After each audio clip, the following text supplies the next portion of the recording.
but I know you were talking about your friend that passed that had he liked science, or he had a Yeah. science mind.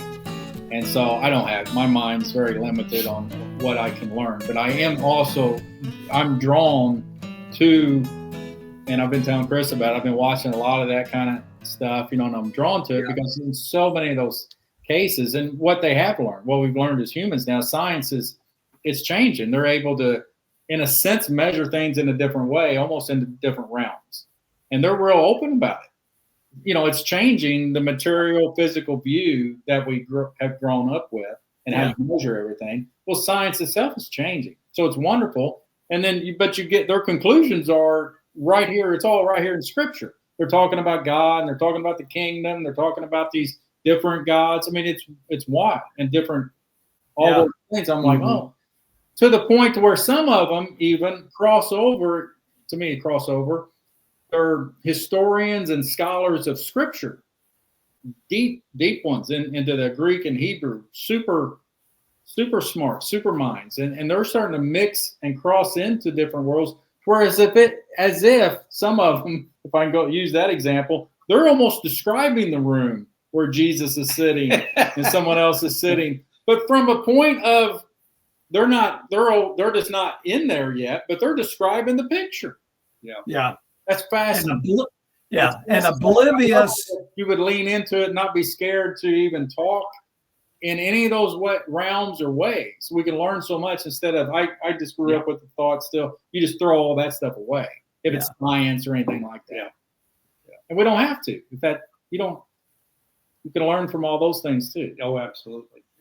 Yeah, they're describing all the furniture in the room and the pictures on the wall and everything, but they're oblivious to what's going on in the room. Exactly.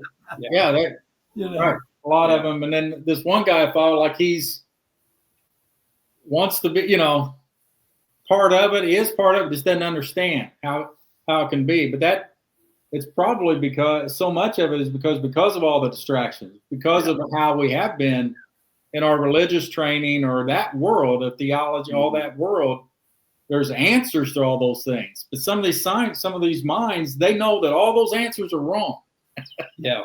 So they're a little, that's why to me, that's what I get sense in some of them. They're a little guarded on just wanting to land on a position that, that's this, because there's always somebody out there to explain it all. It's like, wait, we're talking about another realm with other gods. Yes. Yeah. What brain here can explain that to me, right? So we can all be open to learn more about that realm.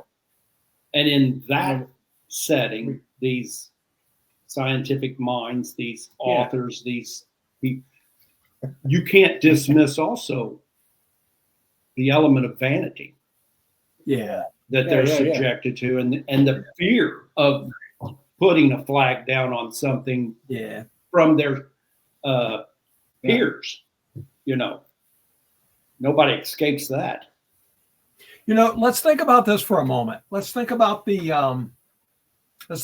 Greek word that gets translated in Ephesians and Colossians, other places too, but it gets translated realization, because that's what we're talking about.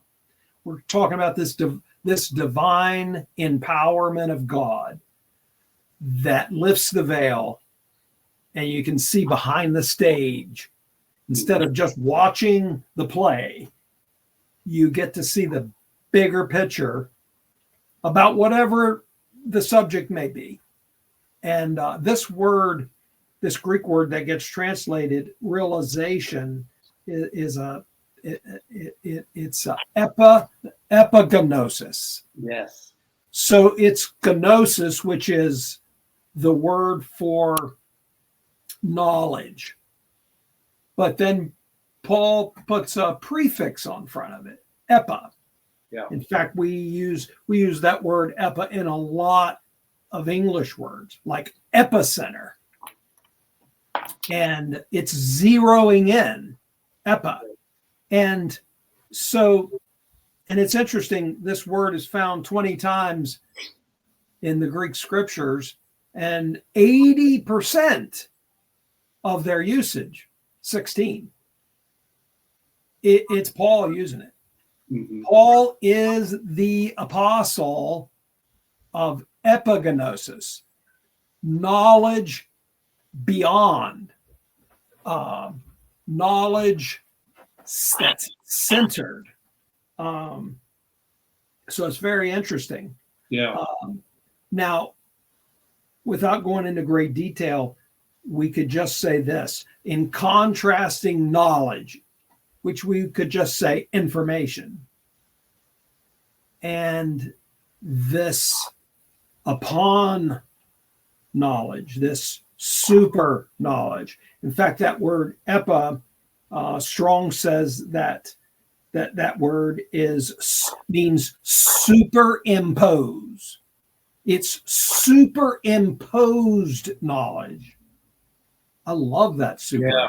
Yeah, I do too. First of all, I like the foundation word before super, which is imposed. This knowledge is imposed on us. Yes. People say if you're getting too forward and too bold and taking up too much time, you say, am I being an imposition? Yeah. Well, God impositions us. He invades our space. He invades our minds. He invades our hearts, and he does it superly, super abundant, it's a superimposition of knowledge. And it's interesting because when I look up that word superimposition, which is again Strong's definition of the epi word in front of knowledge, it's funny. I can remember when I started seeing this. It was about 1990. This word started getting my attention. And I realized Paul was talking about stuff beyond knowledge. He was talking about stuff that was super knowledge. Mm-hmm. And even though I wasn't seeing what that knowledge was, but I knew Paul had something, And the English definition of that super, and listen to this, the English definition of that is overbearing authority and power. Superimposition. Overbearing. If you're imposing on someone, you're overbearing on them, And God comes in, he invades our space. He invades our mind and our hearts, and he overbears on us. He superimposes, overbearing authority and power. That's the operation. Yes. That's that divine energy. And notice it says this epi is an intensifier of whatever word it's put on. So this is intense knowledge and information. Above and beyond is what the definition says. It's similar to the prefix extra. It's akin to that, extra knowledge, or super knowledge. And so just thinking about it, I knew we were going to talk about realization. So I was brushing up on the word and just thinking about it this morning. And I made this comparison between gnosis, knowledge. We all have knowledge. And Paul says it does what? Puffs up. Yep. We all have knowledge. We all know stuff. And it puffs up. And then there's epigenosis. And that's the divine operation. Anybody can learn facts and figures from the Bible, even an unbeliever. And the less spiritual light you have, the less it's just going to be data. So I made these two columns. The scope of gnosis versus epigenosis. The scope is gnosis is general awareness and information, where epigenosis is focused, thorough, complete recognition. And gnosis is purely intellectual, whereas epignosis is relational. Mhm. And Chris, you touched on that. Yeah. It's about this relationship you're having with God. Yeah. You know, you can get gnosis sitting in the room by yourself. You can get intellectual information. Somebody got to come in a room with you, this divine power and presence, and have a relationship with you to take the veils off so you can see. And it's heart-based. You know, one is mind-based and one is heart-based. And then, you know, that very contrast we talked about, where gnosis is prideful and puffed up. Let me tell you what I learned. Let me tell you what I know. Mm-hmm. And where epignosis is a humble transformation of our lives. This is not just data and what do we do with it? I don't know, Right. but I got it. You know, I know all the places Jesus went. I know all the missionary journeys of Paul, you know, and so forth. And then you got truth that transforms your mind and transforms your life. And that's the difference between information and realization. It's the difference between merely studying and getting data and God invading our hearts and minds with the truth so that we can see. Yeah. And we know who we are, and we know our surroundings, and we know the big picture.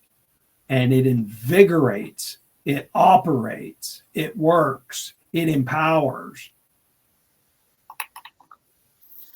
divine power in our lives. That's good. That goes back. We were just talking about authority. You used the word authority. Yes. And it's in the definition. Yeah. That overbearing authority. Yeah. Yeah. Guess what? I'm in charge. Please. I'm in charge. Yeah. Large and in charge. That's awesome. Yeah. I really appreciate that image of the word epignosis. Yes. We've studied that word. We've looked at that word. Yeah. A while back that we had brought it up, but outstanding. Yeah. That is such, I love the transformation that occurs. Yes. Instead of it just being data, you know, this Yes. information transforms. It does transform. Yeah. Love that. Oh my goodness. Yeah. And there's a lot of people out there who hear that and they tap in. They know exactly. Yes. They recognize how they have awareness, how Yes. they've changed in their thinking. They see it in their behavior. Right. You know, I remember so early on, I was so antagonistic to the religious, you know, and now my heart is completely melted to that. And that's that transformation you're talking about. Yeah. You know, I don't see them as, well, honestly,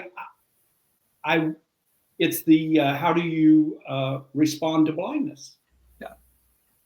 It's transforming that way. But Yes, it is. for me, what happened, it project how I'm wired or how things filter through, and then the brain makes the connections. And so how I think of, well, then I projected all that onto that world.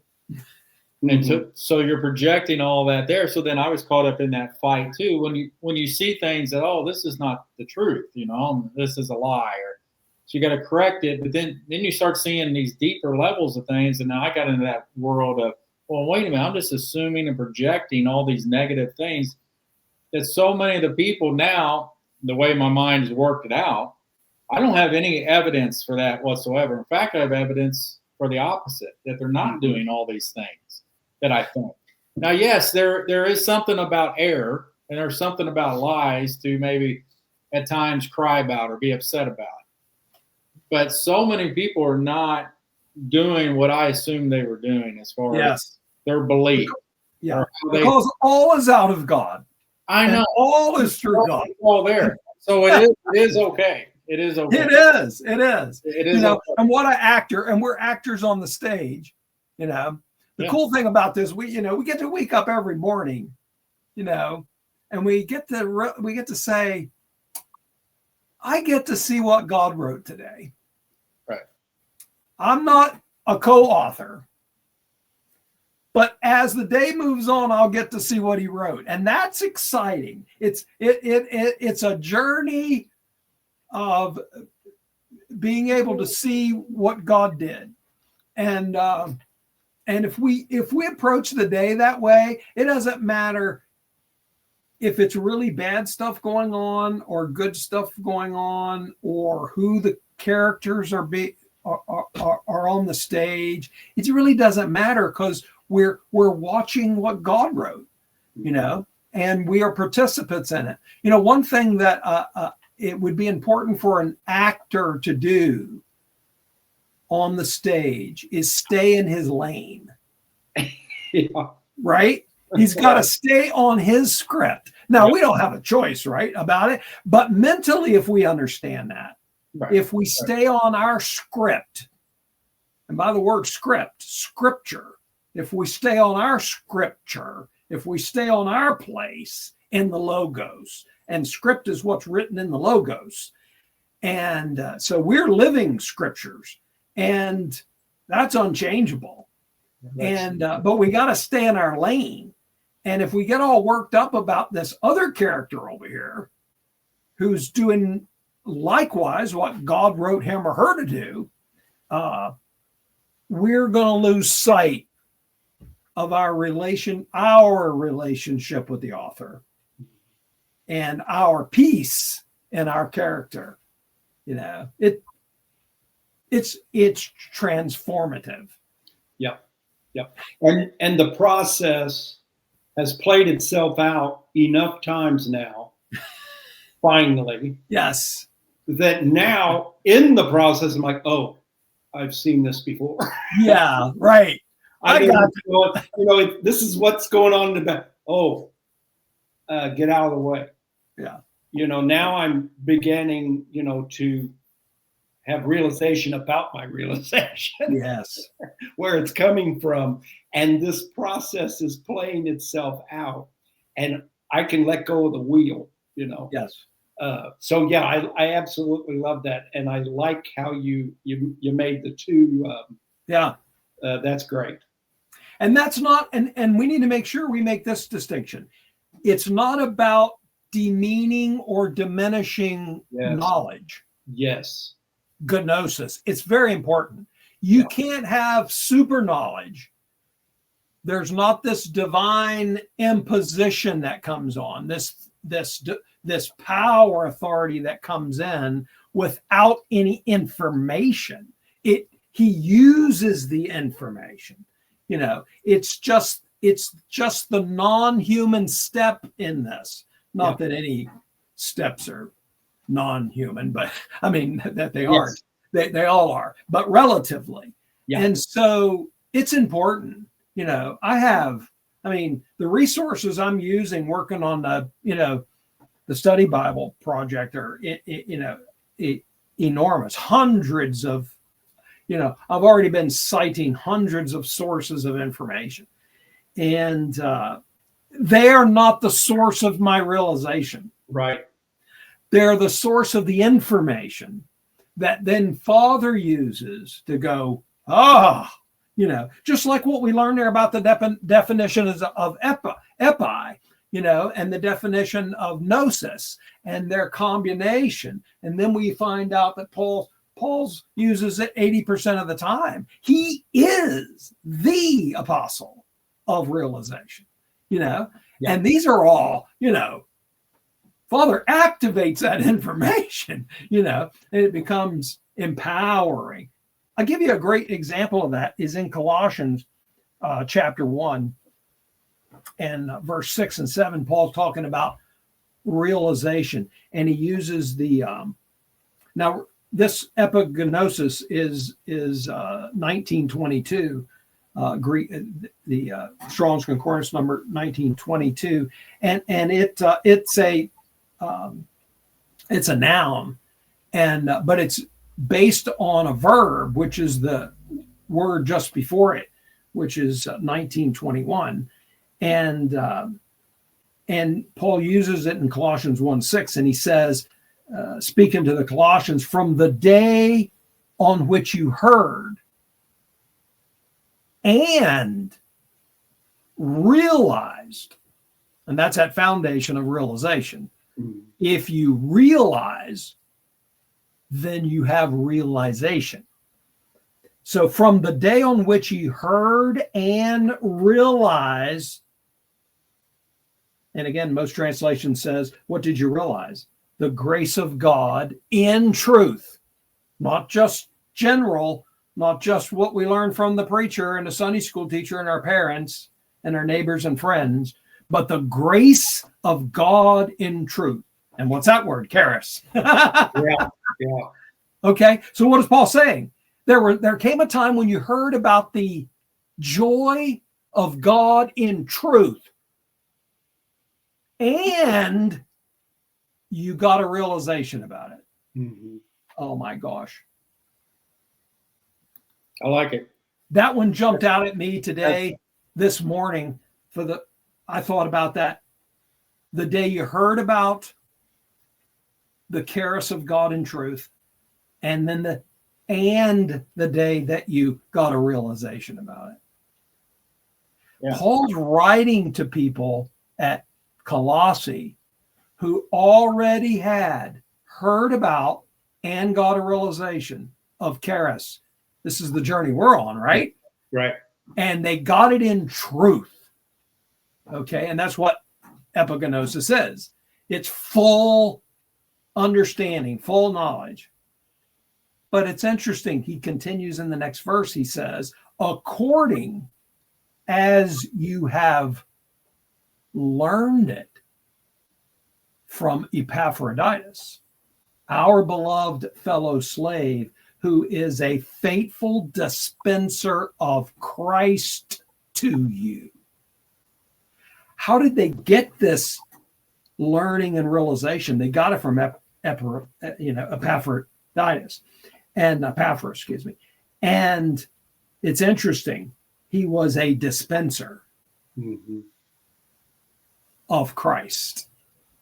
That's what we are. Yeah. We're dispensers of Christ. Yeah. And as we dispense Christ to those around us, then they have the opportunity to hear. That's kenosis. Okay, I hear what you're saying. And then the divine operation comes in, right? Right. Realization. And you go, yeah, I got it. I know what you're talking about. My goodness. You made the distinction earlier, and this is where what you're sharing is taking me back to the eyes of your heart being enlightened. Yes. That's the connection. That's when it comes in and invades you. Yes. We call it resonates with something inside of us. Yes. That's when it's not about the knowledge that puffs up. Now you have that transformative understanding of that truth. Yes, tuning fork. Exactly. I think it might have been the last time that we had a conversation. I was thinking about a tuning fork, Yeah. I went on Amazon and they had one for $4 shipped, and I thought, I need this at my desk. Because, oh my gosh, it resonates. Exactly. Yeah. And so it's one thing to see the words on the page. How many times we read Ephesians before? Right. How many times we read Colossians in this 30-year journey that you and you talk about you and Dean having, and then so that's the eyes of that's these eyes. Yeah, exactly. That's reading that book. Beautiful. And then one day, the eyes of your understanding by that divine empowerment of superimposition. Okay, I'm moving in and taking over. And